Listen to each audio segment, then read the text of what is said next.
ಏನ್ ದೋಸ್ತ ಎಲ್ಲ ಆರಾಮಲ್ಲ? Time pass. ನಾ ಸುಮ್ಮನಿಷ್ಟು ವಿಷಯ ನಿನ್ ಜೊತೆ ಮಾತಾಡೋಣ ಅಂತ ಹೇಳಿ ಈ ವಿಡಿಯೋ ಮಾಡ್ಲಿರ್ತೇನೆ. 3 ವಿಷಯಗಳು ನಮ್ಮ ಸುದೈವದಿಂದ ನಮ್ಮ ಜೀವನದಾಗ ಲಘು ಲಘು ಆಗಿ ಹೋದು. ಮೊದ್ಲೇದೇನಪ್ಪ ಅಂತಂದ್ರ ಮ್ಯಾಗಿ ಬರೋದಕ್ಕಿಂತ ಮೊದ್ಲ ನಾವು ದೊಡ್ಡವರಾದ್ವಿ. ಎರಡನೇದು ಮೊಬೈಲ್ ಬರೋಕ್ಕಿಂತ ಮೊದಲ ನಮ್ಮ ಶಿಕ್ಷಣ ಮುಗಿದು ಹೋಗಿತ್ತು. ಈ ಎರಡಕ್ಕಿಂತ ಮುಖ್ಯ ಮೂರನೇದೇನಪ್ಪ ಅಂತಂದ್ರ ವಾಟ್ಸಪ್ ಬರೋದಕ್ಕಿಂತ ಮೊದಲ ನಮ್ ಲಗ್ನ ಆಗಿತ್ತು, ಅಂದ್ರ ಮದುವೆ ಆಗಿ ಹೋಗಿತ್ತು.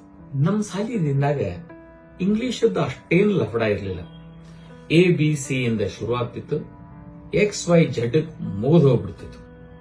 ಅದು ಈಗಿನ ಇಂಗ್ಲಿಷ್ ಏನಾಗಿದ್ದು, ABP news, CID, MRI, x-ray, scanning, blood, sugar, HbA1c. ಈಗಿನ ಕಾಲದ ಇಂಗ್ಲಿಷ್ ಬಹಳ ವಿಚಿತ್ರ ಅದ. ಖರೆ ಹೇಳ್ತೀನಿ, ನಾವು 5ನೇ ಕ್ಲಾಸಿಗೆ ಬಂದಾಗ ನಮ್ ಇಂಗ್ಲಿಷ್ ಹೆಂಗಂತಂದ್ರ this is Gopal, that is Sita ಅಂತ ಈ ವಾಕ್ಯಗಳನ್ನ ಹೇಳ್ಬಿಟ್ರ ಸಾಲ್ಯಾಗ ವಾವಾಕ್ಯ ಕೊಟ್ಬಿಡೋರು. ಮನೆಗೆ ಬಂದು ಇದ ವಾಕ್ಯನ ಅವನಿದ್ರಿಗೆ ಅಂದು ತೋರಿಸಿದಾಗ ಅವ್ವ ಬರ್ಸೆಳೆದಪ್ಪಿ ಲೊಚ ಲೊಚ ಮುತ್ತು ಕೊಡಕ್ಕೆ ಎಂಥ ಸೌಭಾಗ್ಯ ಗೊತ್ತೇನ. ಮತ್ತ ಆ ಸೌಭಾಗ್ಯ ಪಡೆದ ನಾವ ಧನ್ಯರು. ನಾವು ಆ ವಾಕ್ಯ ಹೇಳಿ ಮುಗಿಸಿದ ಮೇಲೆ ನಮ್ಮವ್ವ ನಮ್ಮ ಕಡೆ ಅತ್ಯಂತ ಅಭಿಮಾನದಿಂದ ನೋಡಕ್ಕೆ, ಆ ಅಭಿಮಾನದ ನೋಟದಾಗ ನಮಗೆ ಏಕದಮ್ ನಾವು ಕಂಡಕ್ಟರ್ ಆಗೇವಿ ಅಂತ ಅನ್ಸೋದು.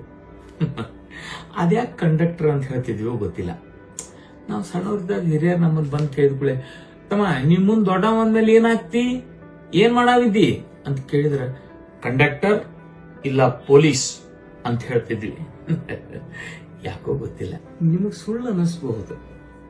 ನಾವು 10ನೇ ಪಾಸ್ ಆದಾಗ ಅಂದ್ರ ಮ್ಯಾಟ್ರಿಕ್ ಮುಗಿಸಿದಾಗ ಪರ್ಸಂಟೇಜ್ ಎಷ್ಟಾತು ಅಂತ ಯಾರ್ಯಾರು ಕೇಳ್ತಿದ್ದಿಲ್ಲ. ಆ ಕೇಳೋದು ಬ್ಯಾರೇನೇ ಇತ್ತು. ಆಗೇನ್ ಕೇಳ್ತಿದ್ರಂದ್ರ ಎಲ್ಲಾ ವಿಷಯ ಒಂದ ಹೊಡೆತಕ್ಕ ಮುಗಿಸಿಯಲ್ಲ, ಯಾವುದು ಉಳಿಸಿಲ್ಲಲ್ಲ ಅಂತ. ನಾವು ಹ್ಞೂ ಅಂತಂದ್ರ ಅವ್ರಿಗೆ ಎಷ್ಟು ಆನಂದ ಹೋದ್ರಿ. ಮತ್ ನಮಗ ಅವ್ರಿಗೆ ಅಷ್ಟ ಅಲ್ಲ, ಇಡೀ ಊರಿಗೆ ಆನಂದ ಆಗೋದು. ನೋಡ್ರಿ, ಎಂತ ಸಣ್ಣ ವಿಷಯ ಎಷ್ಟು ದೊಡ್ಡ ಆನಂದಕ್ಕೆ ಕಾರಣ ಆಗೋದು ಅಂತ. ನೋಡ್ರಲ್ಲ, ಊರಿಗೆ ಆನಂದ ನೀಡುವಂತ ವಿಷಯ ಎಷ್ಟು ಸಣ್ಣದು, ಎಷ್ಟು ಪುಟ್ಟದು ಅಂತ. ಈಗೆಲ್ಲ ವಿಶಾಲ, ಈಗೆಲ್ಲ ವಿಸ್ತೃತ, ಈಗೆಲ್ಲ ಗಹನ. ವಿಷಯ ವಿಸ್ತೃತವಾಗಿ ವಿಶಾಲ ಆಗಿ ಗಹನ ಆದಾಗ ಆನಂದ ನೀಡುವುದಿಲ್ಲ, ದುಃಖ ಕೊಡುತ್ತದ.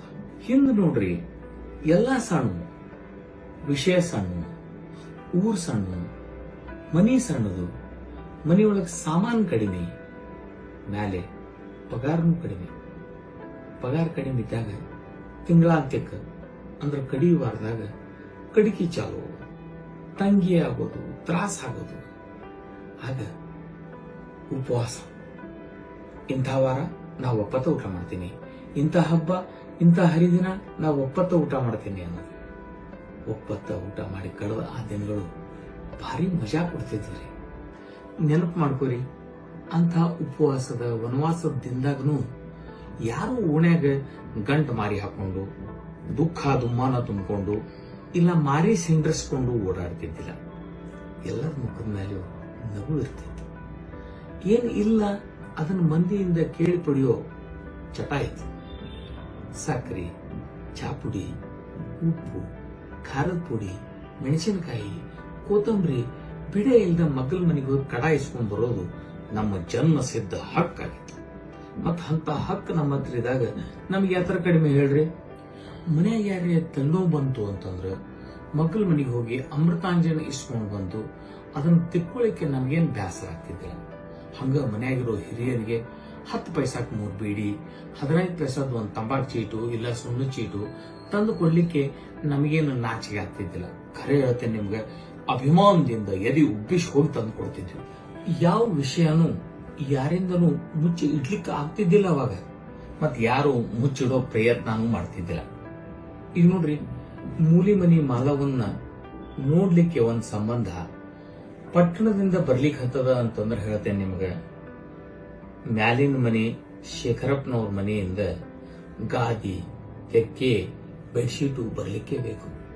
ಹಂಗ ಎದುರಿಗಿನ ಮನಿ ಪ್ರಭಾಕರ ರಾಯರ ಮನೆಯಿಂದ ಸೋಫಾ ಕುರ್ಚಿ ತರಬೇಕು. ರಾಧಾಬಾಯರ್ ಮನೆಯಿಂದ ಸ್ಟೇನ್ಲೆಸ್ ಸ್ಟೀಲ್ ಪ್ಲೇಟು ಚಮಚ ಬರ್ತಿದ್ವು. ಅಷ್ಟ ಅಲ್ಲ, ಕೇಶವರಾಯರ ಕಡೆಯಿಂದ ಪಿಂಗಾಣಿ ಕಪ್ಪು ಬಸಿ ಬರ್ತಿದ್ವು. ಇಷ್ಟೆಲ್ಲ ಬಂದ ಮೇಲೆ ಕನ್ಯಾ ನೋಡೋ ಕಾರ್ಯಕ್ರಮ ಯಶಸ್ವಿ ಆಗೋದು.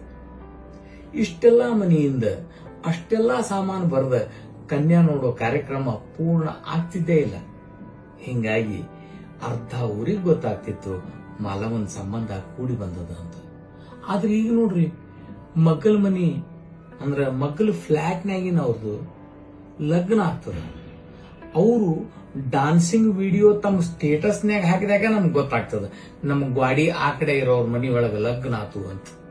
ಹೌದ್ರಿ, ಆಗಿನ ಕೊಡುಕೊಳ್ಳುವಿಕೆಯೊಳಗ ಆತ್ಮೀಯತದಾಗ ಪ್ರೀತಿ ವಿಶ್ವಾಸ ಮತ್ತು ಗೆಳತನದಾಗನ ಶ್ರೀಮಂತಿಕೆ ಇತ್ತು. ಈಗ ಅದಕ್ಕೆ ಇದನ್ನ ನಾ ಎದಕ್ಕೆ ಹೇಳಿಗತ್ತೀನಿ ಅಂತಂತಂದ್ರೆ, ಅದನ್ನ ನಾವು ಜತನದಿಂದ ಮತ್ತೆ ಕಾಪಾಡಿಕೊಳ್ಳೋಣ, ಮುಂದುವರ್ಸ್ಕೊಳ್ಳೋಣ.